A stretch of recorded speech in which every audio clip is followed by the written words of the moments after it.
할렐루야. 오늘도 하나님의 은혜와 축복이 여러분과 여러분의 가정에 충만하시기를 주의 이름으로 축원을 드립니다. 우리 앞뒤 좌우 형제 자매에게 같이 인사합니다. 당신에게 좋은 일이 일어나고 있습니다. 회복을 넘어 부흥으로 갑시다. 일어나서 함께 갑시다. 오늘 제목이 쟁기를 잡고 뒤를 돌아보지 맙시다. 쟁기를 잡고 뒤를 돌아보지 맙시다 라는 말씀으로 함께 은혜를 받기를 원합니다. 사명의 봄이 왔습니다. 우리는 쟁기를 잡고 이제 전진해야 합니다. 지금 우리는 2월 달부터 일어나서 함께 하자라는 그 주제하에 영적 여정을 걸어가고 있습니다. 첫째 주에는 일어나서 함께 가자.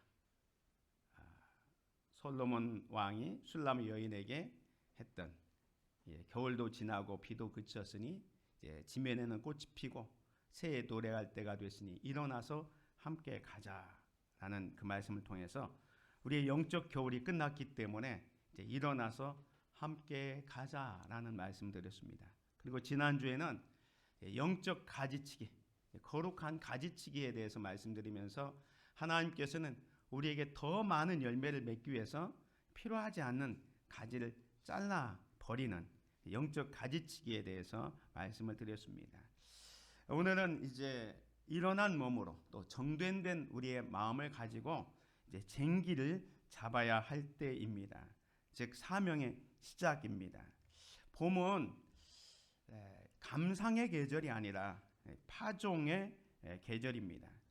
봄은 사람들이 꽃 구경을 가잖아요. 근데 이 꽃 구경하는 감상의 계절이 아니라 사실은 농부에게 있어서 봄은 정말로 허리가 끊어질 듯한 노동이 시작되는 이 파종의 계절입니다. 왜냐하면 봄에 씨앗을 뿌리지 않으면 가을의 기쁨의 수확을 거둘 수 없기 때문에 그렇습니다. 그래서 오늘은 이 같이 읽은 말씀을 통해서 쟁기를 잡고 뒤를 돌아보지 맙시다 라는 말씀으로 함께 은혜를 받기를 원합니다. 오늘 본문의 배경은 예수님께서 십자가를 향해서 예루살렘으로 올라가시고 있는 그 장면에서 오늘 말씀이 시작됩니다. 오늘 말씀 그 배경 앞에 보면 예수께서 예루살렘으로 향하여 올라가시기로 굳게 결심합니다. 누가복음에 보면 예수님께서 이렇게 예루살렘으로 계속해서 올라가는데 이제 제일 먼저 시작하는 것이 뭐냐면 9장 31절에 제자들에게 예루살렘에서 별세하실 것을 말씀합니다. 별세라는 건 뭡니까? 돌아가실 것을 말씀하신 거예요. 그리고 예루살렘을 향하여 올라가시기로 또 굳게 결심을 하고 있는 겁니다. 예루살렘으로 향하여 올라가는 이유가 뭐냐? 사실은 십자가를 지고 죽기 위해서 예루살렘을 향해서 가고 있는 것입니다. 그래서 예수님께서 이렇게 가는 길은 사실은 꽃길이 아니라 결단의 길이고 사명의 길이고 십자가의 길, 고난의 길, 즉 저와 여러분을 구원하시기 위해서 죽기 위해서 가는 길이 그 예루살렘으로 가는 길이었습니다. 이 길 위에 오늘 본면에 보면 그 사명의 길 앞에 서 있는 세 사람이 등장합니다. 그래서 오늘 본문에 나오는 이 세 사람의 그 사명 앞에서 주저하는 모습을 살펴보면서 혹시 우리는 이 세 사람 중에 어떤 사람입니까?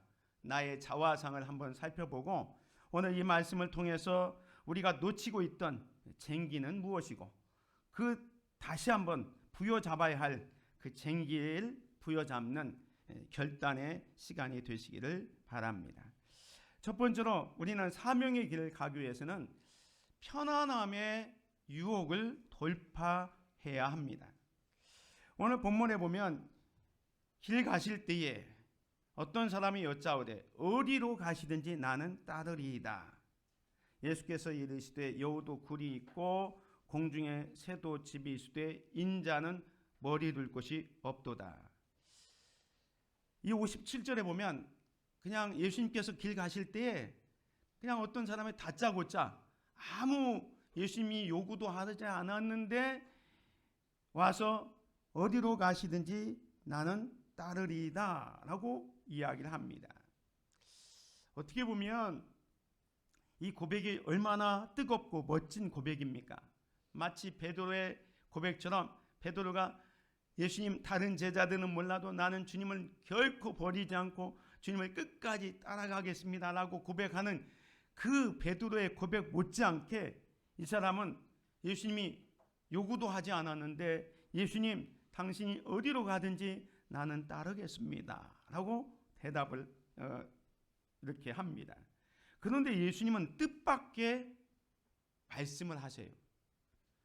이렇게 말씀하면 칭찬하고, 야, 기특하다, 네가 나를 따라온다니 정말로 잘됐다, 이렇게 칭찬해야 되는데 칭찬 대신 예수님께서 하신 말씀이 뭡니까? 여우도 굴이 있고 공중의 새도 집이 있으되 인자는 머리 둘 곳이 없도다 라고 말씀하고 있습니다. 앞에 사람이 어디로 가시든지 나는 따르겠습니다 라고 하는데 예수님은 공중에 새도 집이 있고 여우도 굴이 있는데 나는 머리 둘 곳이 없도다, 이런 말씀을 하시는 겁니다. 왜 이 말씀을 하냐면 이 사람이 예수님을 따라가면 그저 불행 끝 행복시장, 모든 것이 다 이제 잘 될 것이라는 이 편안함 생활 속에서 예수님을 따라가는 길이 어떤 길인지 잘 모르고 이렇게 이야기했던 겁니다.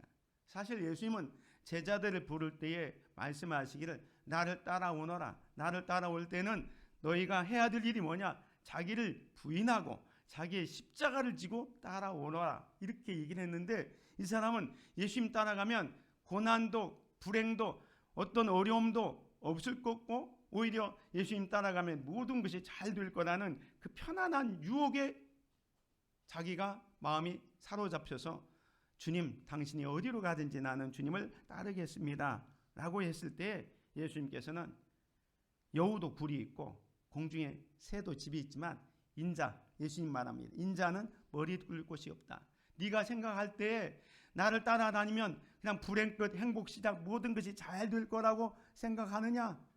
사실은 제자의 길은 십자가의 길이다 라고 말씀하고 있는 겁니다. 이 사람은 열정은 있었지만 현실을 몰랐어요. 제자의 길이 사실은 편안한 길이 아니라 십자가의 길이었습니다. 열정도 중요하지만 열정보다 결단이 더 중요한 거예요. 자기를 부인하고 십자가를 지는 결단이 필요한 거예요. 감정보다 중요한 것은 헌신입니다. 그런데 이 사람은 그저 예수님 따라다니면 모든 것이 편할 것이라는 생각에서 나는 당신이 어디로 가든지 당신을 따르겠습니다 라고 얘기할 때 예수님은 여우도 굴이 있고 공중에 새도 집이 있지만 인자는 머리 둘 곳이 없다. 제자의 길은 편안함이 아니라 동행이다 라는 사실을 말씀해주고 있습니다. 사랑하는 성도 여러분, 오늘 저와 여러분이 예수님을 따라가는 이 사명의 길이 때로는 고난과 역경과 시련이 있는 십자가의 길이라는 사실을 우리는 기억해야 할 것입니다. 비록 좁은 길이지만 그게 영광의 길이고 생명의 길이고 축복의 길이지만 그 길을 따라가는 저와 여러분이 되기를 주의 이름으로 축원을 드립니다. 1596년 에콰도르의 식인종 부족인 아우카 부족에게 복음을 전하러 갔다가 29살의 순교한 짐 엘리어트를 우리는 잘 알고 있습니다. 이 짐 엘리어트는 미국의 휜튼 칼리지의 수석으로 졸업한 유망한 청년이었습니다. 그런데 이 식인종이 있는 아쿠아 부족에게 선교사로 가겠다고 다짐하는 순간 주변 사람들이 왜 그 아까운 재능을 낭비하느냐라고 말렸습니다.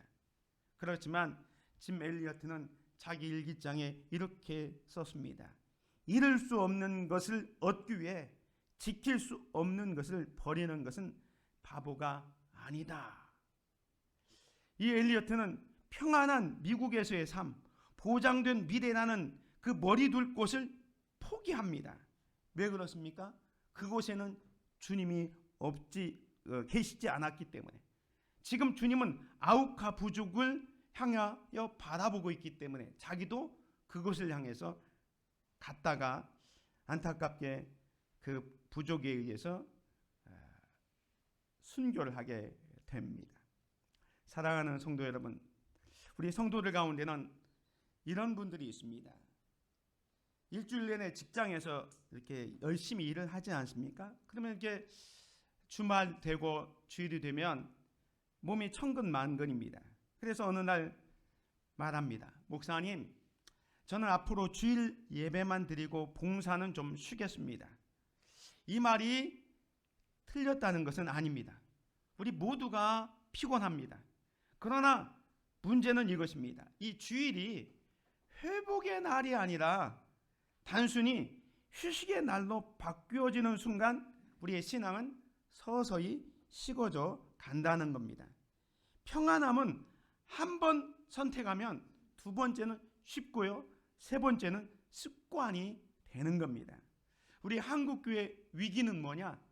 핍박 때문에 위기가 온 게 아니라 너무 편안하기 때문에 위기가 찾아왔습니다. 제자는 편한 길을 찾는 사람이 아니라 주님이 계신 길을 선택하는 사람입니다. 우리가 신앙생활 할 때 이 평안함을 선택하는 게 아니라 사명을 위한 결단을 해야 합니다. 그래서 헌신은 때로는 불편함이 포함됩니다. 사랑은, 사명은 희생을 요구합니다. 우리가 흔히 예수 믿으면 사업이 잘 되고 자녀는 성공하고 내 몸이 편해져. 물론 예수 믿으면 이런 놀라운 은혜, 사랑, 축복이 옵니다. 그러나 그것이, 즉 예수 믿으면 사업 잘 되고 자녀가 성공하고 내 몸이 건강하게 되는 것, 이것이 목적이 될 때 우리는 사명이라는 이 쟁기를 놓치게 되는 것입니다. 사명은 불편한 것입니다. 헌신은 내 시간을 쪼개는 것이고 내 물질을 나누는 것이고 내 자존심을 내려놓는 것입니다. 오늘 이 시간 평안함의 유혹을 뚫고 돌파해서 이 사명의 현장으로 나아가는 저와 여러분이 되시기를 주님의 이름으로 축원을 드립니다. 사명의 길을 가려면 우선순위의 미루기를 끊어야 합니다. 오늘 본문에 보면 두 번째 사람이 등장합니다. 이 두 번째 사람은 59절 60절에 보면 또 다른 사람에게 나를 따르라 하시니 그가 이르되 나로 먼저 가서 내 아버지를 장사하게 허락하소서. 이르시되 죽은 자들도 자기의 죽은 자들을 장사하게 하고 너는 가서 하나님의 나라를 전파하라 하시고. 오늘 이 본문의 말씀에 보면 두 번째 사람에게는 예수님께서 먼저 요구합니다. 나를 따르라. 예수님께서 먼저 나를 따르라고 요구합니다. 그런데 이 사람의 대답은 뭐냐면 나로 먼저 가서 아버지를 장사하고 그 후에 와서 따르겠다라고 이야기를 합니다. 이 말은 지금 아버지께서 돌아가신 것이 아닙니다. 아직 돌아가시지 않았지만 아버지께서 돌아가실 때까지 기다렸다가 그 이후에 오겠다는 겁니다. 상황이 모두가 정리될 때까지 기다리겠다는 거예요.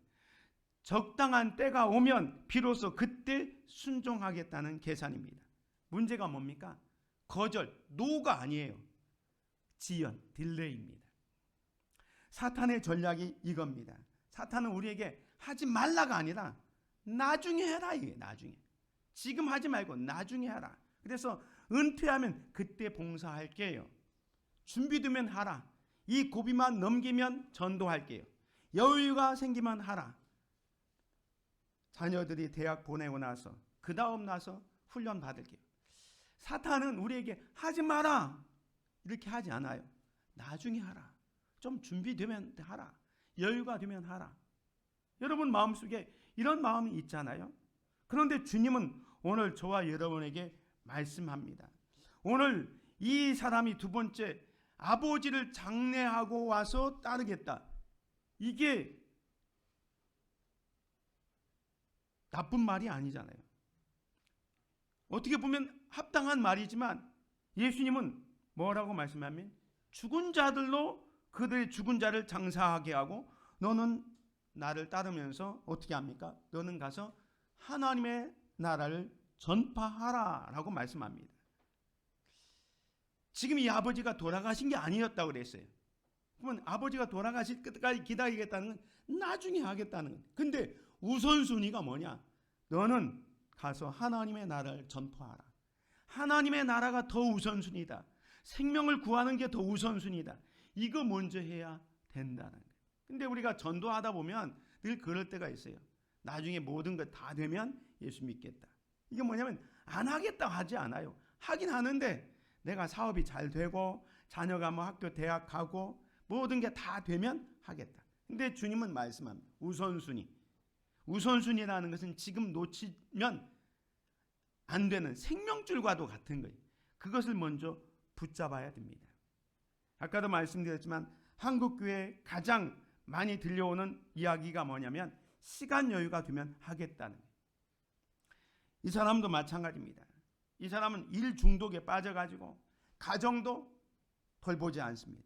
자녀들도 돌보지 않습니다. 그저 열심히 일을 합니다. 뭐 그런 분들이 있잖아요.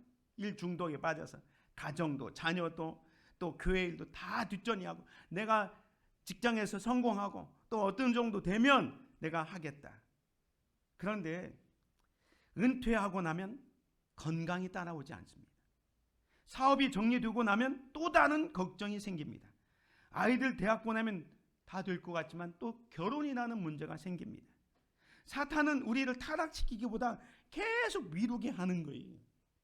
오늘 저와 여러분들이 나중에 하라, 시간 되면 하라, 이 사탄의 전략을 물리쳐서 지금 할 수 있는 저와 여러분이 되기를 주의 이름으로 축원을 드립니다. 윌리엄 윌버포스 몇 번 제가 소개해 드렸는데 이 사람 18세기 영국의 국회의원이었습니다. 평생을 노예 무역 폐지를 위해서 노력했던 사람이 이 윌버포스입니다. 이 사람이 이제 신앙을 갖게 됩니다. 예수님을 믿게 나서 회심한 다음에 이제 결단하는데 자기가 이 정치를 그만두고 신학을 해서 목사가 되어야 하나라는 그런 생각을 하고 있었어요.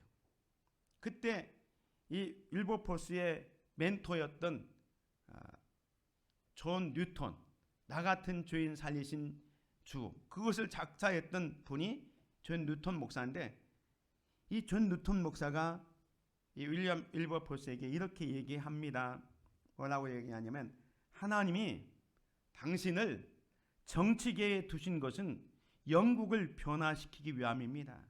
나중에로 미루지 말고 지금 그 자리에서 싸우십시오 라고 얘기합니다. 그래서 이 윌버포스는 정치계를 떠나지 않고 영국의 노예제도를 없애기 위해서 계속 법안을 냅니다. 계속 퇴짜를 내죠. 그럼에도 불구하고 이 법안을 만들고 또 이곳저곳 다니면서 호소를 합니다. 그렇게 하기를 20년 동안 그렇게 할 때 조금씩 법안이 변경이 되어서 이 윌버포스가 죽기 3일 전에 영국에서 노예 제도가 폐지되는 놀라운 역사가 있게 되었던 것입니다. 만약 이 사람이 중간에 포기했다면 아마 영국의 노예 제도는 더 오랫동안 지속이 되었을 것입니다. 사랑하는 성도 여러분, 사명은 여유가 있을 때 하는 취미 활동이 아닙니다. 여러분의 삶의 우선순위는 무엇입니까? 직장입니까? 자녀입니까? 성공입니까? 아니면 하나님이십니까? 미루고 있던 순종의 보따리를 오늘 당장 푸시는 여러분이 되시기를 주의 이름으로 축원을 드립니다. 세 번째로 사명의 길을 가는 사람은 뒤를 돌아보지 않고 계속 전진하는 믿음이 있어야 됩니다. 오늘 본문에 보면 세 번째 사람이 등장합니다. 61절에 보면 또 다른 사람이 이르되 주여 내가 주를 따르겠나이다마는 나로 먼저 내 가족을 작별하게 허락하소서. 예수께서 이르시되 손에 쟁기를 잡고 뒤를 돌아보는 자는 하나님의 나라에 합당하지 아니하니라. 첫 번째, 두 번째, 세 번째 사람의 공통점이 뭐냐면 따르겠다는 거예요. 안 따르겠다는 게 따르겠다는 거예요. 근데 오늘 세 번째 사람도 주님을 따르겠지만은 나로 먼저 내 가족을 작별하게 허락하소서. 어떻게 보면 이것도 합당한 것 같잖아요. 예수님 따라가려면 자기 집에 부모 형제에게 엄마 아빠 이제 앞으로 내가 주님을 따라가려고 하는데 몇 년 동안 못 볼 수 있습니다. 작별 인사하는 게 너무너무 당연한 것 같은데 예수님께서는 말씀하시기를 손에 쟁기를 잡고 뒤를 돌아보는 자는 하나님의 나라에 합당하지 아니하다라고 말씀합니다. 쟁기를 잡고 뒤를 돌아보지 말라라고 말씀합니다. 여러분, 이 쟁기질의 원리는 뭡니까? 쟁기질의 핵심은 시선 고정입니다. 앞을 똑바로 보고 계속 갈 때 그 고랑이 반듯하게 갑니다. 뒤를 돌아보면 고랑은 삐뚤어집니다. 그러나 앞을 보면 고랑은 곧아지게 되는 것입니다. 우리 신앙생활도 마찬가지입니다. 신앙의 쟁기질을 할 때 오직 앞에 믿음의 주요 온전케 하시는 우리 주 예수 그리스도만을 바라보면서 쭉 전진해야 되는 겁니다.